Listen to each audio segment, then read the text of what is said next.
బావా ఇంట్లో లేవు పైన లేవు ఎక్కడున్నావు? ఇంట్లో ఊకే మీ అక్క ముఖం నీ ముఖం చూడలేక ప్రశాంతంగా బయటకు వచ్చిన. ఎక్కువ చేయకు బావా, నువ్వు మళ్ళీ సిగరెట్ తాగనీకే బయటకు పోయినావు కదా. ఆ స్వాతి, సిగరెట్ తాగుతానా మందు తాగుతానా అయితే ఏంది? చెప్తే అర్థమైతే లేదా బావా? మళ్ళా తాగనీకి పోయినా, ఫస్ట్ ఇంటికి రా. ఏంది స్వాతి ఇంటికి రాని బెదిరిస్తున్నావు? నేను రాను, ఇక్కడనే ఉంటా అయితే ఏంది? సరే బావా, అన్వేష్ బావ వచ్చినప్పుడు నీ కథలన్నీ చెప్తా, ఆగు. మధ్యలో నువ్వు మా అన్నయ్య ఎందుకు తీసుకొస్తాను? ఎప్పుడు నేనేమైతే నీకేంది?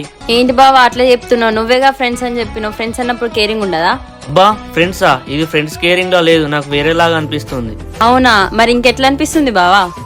సరేనే, నా రికార్డ్ కూడా తీసుకురాకపోయినావు మరి. ఇన్ని స్వాతి టాపిక్ చేంజ్ చేస్తాను. మీ అక్క వచ్చిందా ఏంది? అవునే. దమ్ముంటే ఇంత ఉంది మాట్లాడినట్టు ఇప్పుడు మాట్లాడు. చెల్లే ఫోన్లో ఎవరే? నా ఫ్రెండ్ సరితనే అక్క. సరితనా? నీకు దమ్ముంటే సాగర్ అని చెప్పేశాను. ఈ ఎండలో పైకి వచ్చి ఫోన్ మాట్లాడండి, కిందికి వచ్చి మాట్లాడు.